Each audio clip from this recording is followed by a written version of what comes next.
Yun, ito na naman tayo mga kababayan. Pero bago tayo magpatuloy sa ating pag-usapan, babati muna ako ng magandang gabi sa aking mga subscribers dyan, sa aking mga viewers. Maraming salamat sa inyong suporta. Shoutout sa inyong lahat. Yun ang tuloy na tayo kagad sa ating pag-usapan. Ito'y tungkol pa rin sa napakayabang na vlogger na si Epifanio Labrador na nagtapang-tapangan. Ngunit ang katotohanan ay hindi nga nakapagtuli at support naman mga kababayan. Yun ang ito na mga kababayan na. Ito na yung sinabi ko na may palasyo na itong si Epifanio Labrador o sa totoong buhay, Richard Palacio. Nakapagpatayo na talaga siya mga kababayan ng palasyo. Tingnan nyo yung kanyang background sa kanyang likod. Talaga may palasyo na siya. Dahil nga sa kanyang kayabangan, ito may palasyo na siyang nagawa. Sa kanyang pangutot, sa kanyang mga followers, tumatanggap siya ng 65,000, 85,000 per day. Hindi daw bababa sa 80,000 kada araw yung kanyang nahutot sa kanyang mga subscriber. Utot mo, Epifanio. Tingnan mo yung background, mayroon ka ng palasyo. Talagang mayroon talaga siyang nahutot na pera mga kababayan. Kasi ililagay ko yung picture dyan. Makikita nyo kung ano ba talaga yung kanyang palasyong naitayo sa kanyang pangutot. At ito, wala na, talagang may tama na sa utak si Epifanio mga kababayan. Kasi nga, nakakausap daw niya, marami na siya nakakausap, maraming salamat sa inyong mga payo. Paano ka makakausap? Tanga! Inandyan ka sa bundok, nagtatago ka. Sinong kausap mo dyan? Sinong makakausap mo? Sinong lumalapit sa'yo dyan ng mga kakilala mo? Baka ilang tawid ng, ilang tawid ng ilog yan. Inapakaan naman ito, ginagawa naman tayong tanga na itong tao na ito. Ulitin ko Epifanio Labrador sa totoong buhay, Richard Palacio. Kung yung mga subscriber mo ay nauuto mo, huwag kami, huwag ako boy. Dahil hindi mo kami kayang utuin. Hindi mo kami kayang lokohin. Di mo kami kayang takutin. Sabihin mo na yung mga tumutulig sayo, pabayaran mo lang ng 20,000 bawat ulo. Yung ulo mo, baka ipatuka ka sa mga manok ko rito eh. Ang yabang-yabang mo magsalita. Tapos, magyabang ka na tumatanggap ka ng 80,000, hindi bababa sa 80,000 kada araw. Tingnan mo yung background mo, tingnan mo yung face mask mo. Ang dami nang nagre-reklamo sa'yo. Dahil yung face mask mo, hindi mo pinapapalitan. Ang baho-baho na daw niyan. Ito mga kababayan Ito mga kababayan. Tingnan nyo, pakinggan nyo yung mga sinasabi ng tao na ito. Kung nasa tamang pag-iisip pa ito, nasa tama pa ba yung kalagayan ng kaniyang pag-iisip nitong tao na ito. Talagang, kung talagang iisipin natin ng mabuti, sa ngayon kasi siya pa yung parang biktima daw. Kasi nisiraan siya, kung ano-ano daw mga paninira. Hindi ba ito talagang may sayad? Wala namang binabanggit yung Iglesia ni Cristo laban sa kanya. Siyempre mag-react yung mga membro. Ako mga kababayan, hindi ako Iglesia ni Cristo. Katoliko po ako. Nag-react din ako dahil lagi niya sinasabi na tayong mga Katoliko, kayong mga Katoliko dapat labanan ninyo yung Iglesia ni Cristo. Pakikialaman. Ano bang pakialam ng Katoliko? May kanya-kanya tayong mga buhay. Huwag mo kaming idamay sa kalukuhan ng hindot ng tao ka. Yun ang mga kababayan. At ulit ipapakita ko rin, ipakita ko muna siguro yung video kung saan itong si Epifanio Labrador inamin niya na siya ay isang mamamatay tao. Siya ay bayaran na tao para pumatay mga kababayan. Dahil sa video na ito baka sabihin nyo na fake news ito. Para talagang itong mga subscriber pa naman ni Epifanio, mga uto-uto. At parang siya din, parang kulang-kulang din mga kababayan. Ito, panoorin nyo para maniwala kayo. Tebes. Ayan. Pag hindi ka umayos, Tebes, ito yung gagamitin ko sa'yo, ha? Ayan, ito yung ipuputok ko kay Mayagma, pati sa'yo, pati na kay Tanasan. Ha? Kasi punong-puno na ako sa'yo, bata. Ha? Kaya umayos ka, ha? Ha? Eto, marami na tong tinumba. Ha? Baka pag 50 ka, bata. Ha? Kaya Mayora Janice Digamo, tsaka Mayor Fretz, Pag hindi yan nakulong, bigyan mo lang ako 1,000,000, tumba ko yung magkapatid Ba, mga na yan. kababayan? Yun lang. 1,000,000 daw, itutumba niya yung magkapatid na Teves. Ito mga kababayan ha, itong video na ito, itong sunod na video na ipapakita ko sa inyo. Dito natin mapapatunayan na ito isang wanted ito. Kung makampi sa ano din, sa convicted na si Franz Castro, dahil nga itong si Bato de la Rosa daw ay kailangan daw talagang makulong, dahil paano makulong yung tao pag walang kaso? Ito mga kababayan, naniniwala ako na itong si Epifanio Labrador ay isa itong bangag. Ito na, wag na natin itong patagalin. Mamaya sa dulo, bigyan natin ito ng reaksyon mga kababayan, dahil nga sa talagang sobra-sobra na yung pagmumura nitong hindot na ito. Ito na mga kababayan, ito na yung palasyo din niya, no? Ipapakita natin sa inyo. Ito na, sabay-sabay natin itong panoorin. Na po ang ating mga supporters sa abroad, at syempre ang ating mga kababayan dito sa ating bansa na lagi po natin nakakausap, kumbaga nakakatulong sa atin na mag-advise kung saan sa mga dapat nating gawin. At syempre sila po, kayo pong lahat mismo ay nagbibigay lakas ng loob sa inyong lingkod, Epifanio Labrador, na magpatuloy dito po sa ating programang Reaction Mo, Birada Ko. Sa kabila po ng kanilang mga paninira, dahil nga po sa tinatamaan sila at talagang grabe ang ating birada sa kanila. Kaya wala silang ibang magawa kundi tayo ay gawa ng kung ano-anong kwento, ano-anong paninira, kasi si ganito ganyan, kasi si ganito ganito.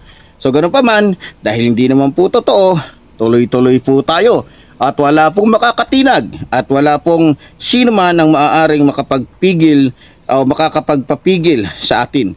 Lalong-lalo na po ang ating pinaglalaban dito ay pawang katotohanan at para po sa ating bansa, at lalong-lalo na sa ating mga kababayan na lagi pong sumusuporta at talagang nag-aabang po dito sa ating programang Reaction Mo, Birada Ko. Okay, sa araw na ito mga minamahal ko mga kababayan, bibigyan ko po ng reaksyon.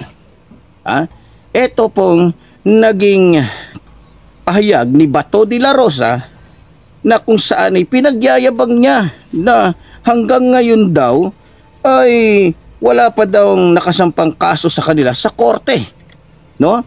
Alam niyo po, itong video na to ay napakinggan ko po nung kaharap niya o nakadebate niya etong si Ginang Castro o si Congresswoman Castro o Franz Castro.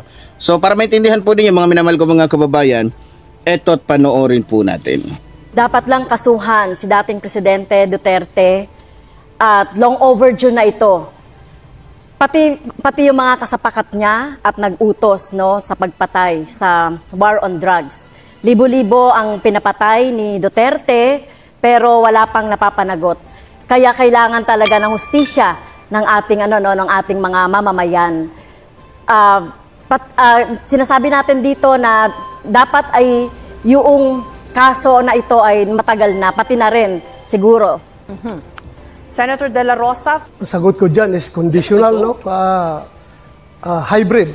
Pwedeng yes, pwedeng no. Yes in the sense na nobody is above the law. Kapag mayroon siyang nagawang kasalanan, kasuhan natin. Pero kung wala naman siyang nagawang kasalanan, huwag mo siyang kasuhan base doon sa kaso ng ibang tao. Because guilt is personal. Huwag po nating ipaangkin kay Pangulong Duterte yung kasalanan ni Ninja Cops. Kaya po, after 3 years na tapusan sa pag-ulo, walang kaso. Meron ho naman kayo ngayong 15 seconds para mag-react po kay Senator De La Rosa. So, mismong siya, si President Duterte, ay umamin na pumatay siya ng tao. Kaya kailangan siyang kasuhan. At ito, sino ba yung nagdisenyo ng mga policy na ito? Siya rin. At nag-cause ng pagpatay. Maging si Senator Duterte, Senator Bato ay dapat kasuhan. Ma'am, gigil na gigil kang kasuhan si Pangulong Duterte at ako ng mga kaso na hindi mo kami maliling. Kumusta na po yung conviction mo sa kasong child trafficking? Ano na po nangyari? Bakit andyan ka pa? Hindi ka pa nakulong? Yun nga, ang tanong ko, pakisagot lang. Kasi ang ordinaryong tao nagtatanong, porque congresswoman ka, hindi ka nakulong. Sila pag yung mga ordinaryong tao, kulong ka agad. Kung ito po ay nasa Kongreso, ay out of order ko po dahil wala siya sa tanong. No? At ang ginawa po natin na pagre-rescue, tama lang po yung ginawa ko na pagre-rescue sa mga teachers, sa mga bata na biktima ng mga harassment, intimidation at threat doon sa sinasabi ni Senator Bato na kaso. So kung sino mang mga teachers gagawin yon, no, yung ipagtanggol at sagipin yung ating mga teachers at mga estudyante. So tingin ko po ay walang mali doon sa ginawa po natin doon sa kaso. Now, Senator De La Rosa, may pagkakataon ho kayo na magtanong o mag-react pa rin sa posisyon po ni Representative Castro. 15 seconds po. Ano pong risk yun na pinagsasabi niya? Na yung mga parents ng mga bata mismo ay galit na galit sa kanya. Bakit ginamit niya yung mga kabataan para sa kanilang kapakanan? Walang risk yun nangyari doon. In fact, konbiktado ang asa sa kaso eh. There was no rescue. Well, yung sinasabi naman po ng mga magulang na galit sa akin, ay ito ay gawa-gawa lang ito. Ito mga magulang na ito. So kung titignan natin yung mga magulang ng mga bata na talagang involved doon sa pag-aaral ng mga bata doon sa Lumad School, ay talagang nangihinayang sila doon sa pagsasara ng mga eskwelahan ng mga lumad. Dahil alam naman natin, kulang talaga no, sa serbisyong pang-edukasyon ang mga lumad. So talagang sila ay hinayang na hinayang at sinisisi ang gobyerno ng Duterte. So yun, mga minamahal kong mga kababayan, narinig nyo naman yung pinagmamalaki ni Bato de la Rosa, no? Biro mo, sa totoo lang mga minamahal kong mga kababayan, totoo naman po talaga yung sinabi ni Congresswoman Franz Castro, na dapat talagang managot at dapat talagang makulong itong si Bato de la Rosa at maging yung kanyang amo na mas jablo pa sa lahat ng jablo. Totoo naman, dahil sa totoo lang, yung drug war nitong ni Digongyo ay peke. Peke. Palabas lamang ngayon. Para, kung meron mang lalabas na issue tungkol sa kanya, tungkol sa droga, ay pwede niyang gamitin yung kanyang drug war. Pero ang totoo, habang sinasagawa niya yung drug war niya, na peking drug war, namamayagpag po. Etong si Michael Yang, etong kanyang asawa ng kanyang anak, nitong ni Sara Bulate, at maging etong sino pa ba itong isa? Si Paulo Duterte, na congressman din ngayon, yung hinayupak na yan. Di ba? Habang sila ay mayroong isinasagawang drug war o pinapatupad na gera kontra droga, namamayagpag naman po sa pagpapakalat ng shabu, etong kanyang anak, etong kanyang kaibigan na si Michael Yang sa buong bansa. Biruin ninyo, tuli-tulinadang kilo ng shabu ang ikinakalat sa buong bansa. At yung mga nabibiktima ng shabung ito na ikinakalat ni Michael Yang, ni Paulo Duterte, ay maraming nabibiktima na kung saan yun din ay kanilang pinapatay. Pagkatapos na bumili sa kanila, pagkatapos na mabentahan nila, minsan nangyayari pa nga, mismong sila din na nagpapatumba. Kaya nga, sa totoo lang mga minamahal ko mga kababayan, kaya nga tinawag ito ng ibang mga vloggers, maging ng iba pang mga congressman na peking drug war, lalong-lalo na si Senador Laila de Lima. Tinawag itong peking war on drugs. Bakit? Biruin mo, nagpatupad ka ng gera kontra droga, pero ang hindi alam ng taong bayan, ang hindi alam ng taong bayan, na ikaw mismo ang nagpapakalat, kayo mismo ang namamayagpag na nagkakalat ng droga sa buong bansa. Parang pelikula lang yan Kunyari, galit siya sa droga, mayroon pa ginagamit, mayroon pa nga ako napanood, parang si Eddie Garcia yata yun. Di ba? Mayroon pa akong isang napanood na kunyari siya ay makadiyos. Yung pala, lahat ng illegal, lahat ng mga masasamang gawain bilang isang politiko ay ginagawa niya. Ganon ang ginawa ni Rodrigo Roa Duterte. Ngayon, bakit ba siya kailangan makulong at bakit pa kailangan na sila ay papanagutin? Dahil peki nga kasi yung drug war. Biro mo ba naman? Dahil peki nga ito, pati yung walang kasalanan ay nadadamay. Biro mo ba naman? Para lamang sabihin na maraming mga adik at maraming nililinis na adik si Duterte, naglabas siya ng reward. Yung tinatawag na reward system. Ngayon, ang ginagawa ng mga ibang lespo, para lamang makatanggap sila ng reward, ayun, pinapatay yung kahit sino na maisipan nilang itumba at sasabihin na ito ay kasabwat, ito ay involved sa droga, kahit hindi naman. Yun ang mga kababayan, talagang abnoy ito. Gumagawa ng kwento, katang-isip na panood lang pala niya sa mga pelikula. Tapos, ginagawa niya ng kwento laban kay dating Pangulong Duterte. At yung kwento na yan, mga kababayan, ang gumagawa ng kwento niyan, siguro pinag-aaralan niya yung mga pananalita nitong si Trililing, si Antonio Trillanes.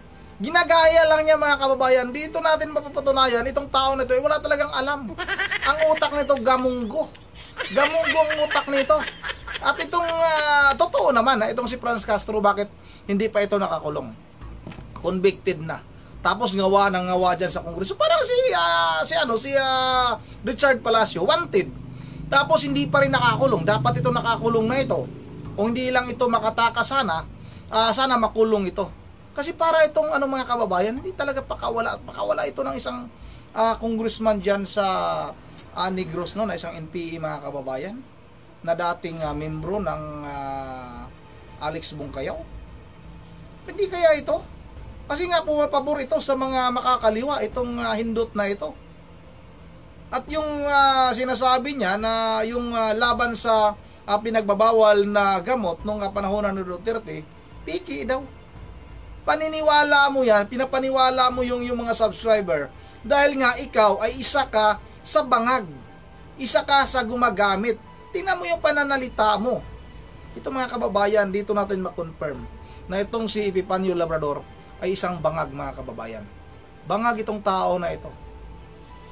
Kasi, alam naman natin, pag galit kay Pangulong Duterte, alam nating mga DDS.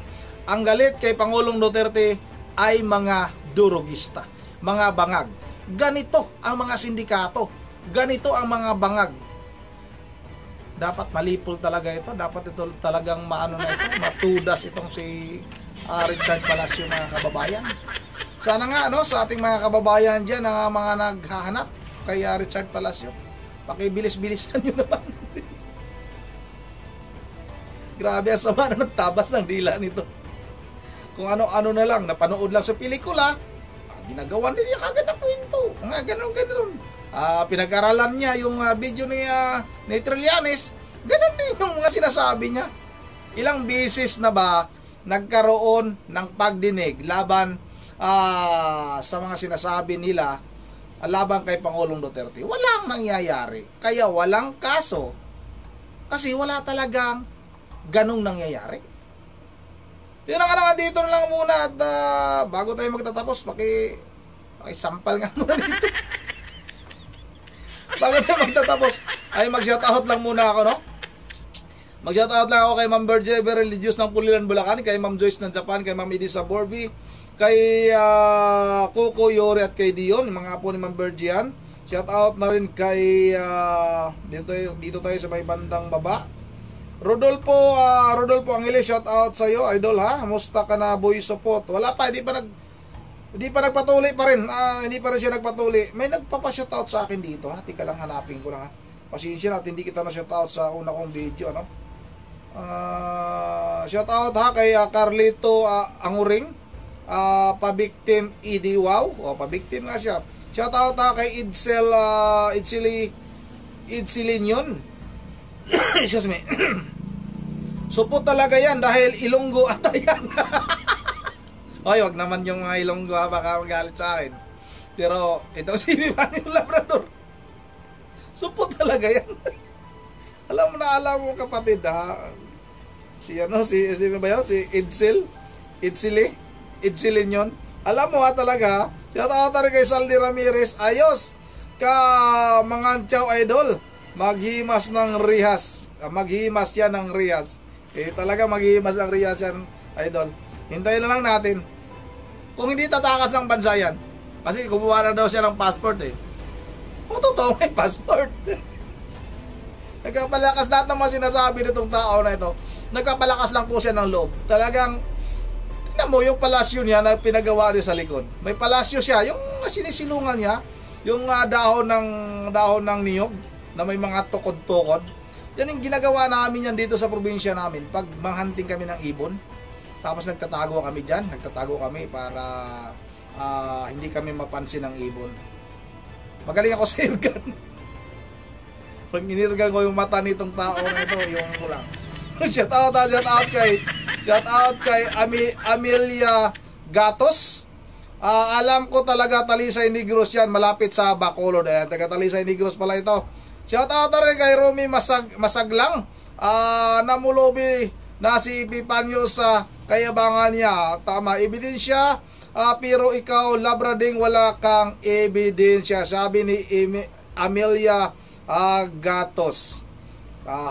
Wala kang sariling titigil ka na pag nasa kulungan ka na, muso kasi walang sariling pag-aaral. Sabi sa kanya, nabasa sa Google. Sige, chismisa. Chismoso talaga yan. Ayun naman kay Amelia Gatos. Amelia Gatos. Sana ba yung nagpa-shoutout sa akin? Hindi ko makita. Yan ako, shoutout na rin kay Noli Aranda.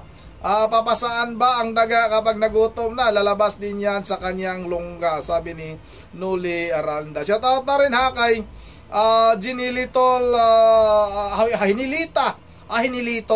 Hinilito Lita. Nakakatakot rin kaya ang mga bread kahit sanggol patulang niyo, hindi ko maintindihan, pasensya na.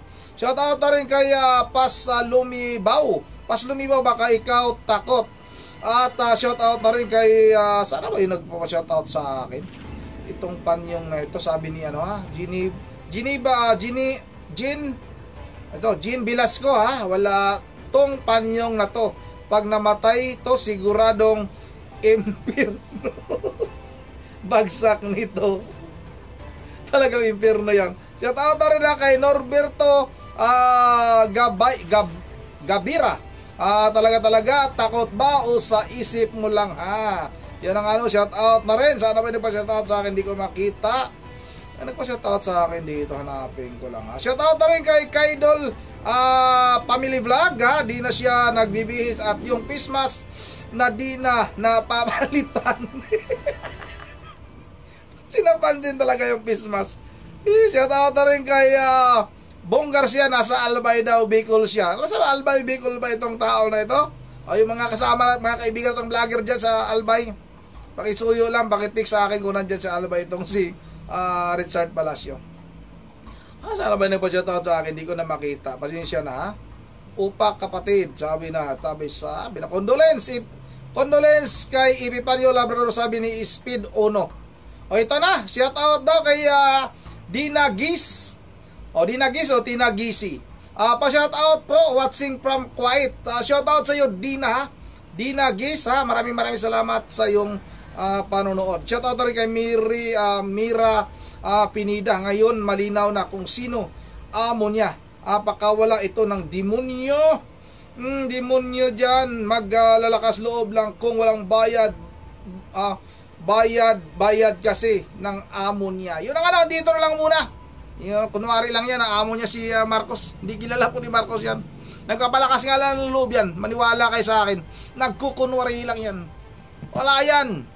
Wala yan. Ang nagpapalakad, nagpapaano yan, mga taga Negros lang din na mga tawag nito mga kababayan. Mga taga Negros lang din na mga politiko yan. Yung mga naninira kay Congressman Marcolita. Alam naman natin kung sino ang kalaban ni Congressman Marcolita.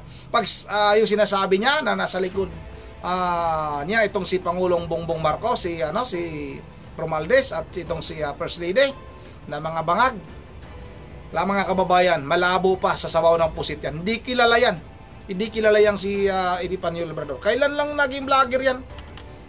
At hindi yan kukunin kasi tago ng tago. Nagpapalakas na ng loob yan mga kababayan. Maghanap tayo ng prueba na talagang pakawala ni Marcos yan. Pero sa tingin ko nga, ano talaga yan, nagpapalakas lang ng loob, kunwari lang yan. Sinungaling ang tao na yan, sobrang sinungaling. Kung may sinungaling pa kay Satanas, mas sinungaling pa yan. Nakakatakot yan. Baka si Satanas, agawan pa ng trono yan. Maniwala kayo sa akin mga kababayan. Yun ang naman, dito lang muna. Once again, this is Ronnie TV mo. Ingit ang lahat. God bless bawat isa sa atin.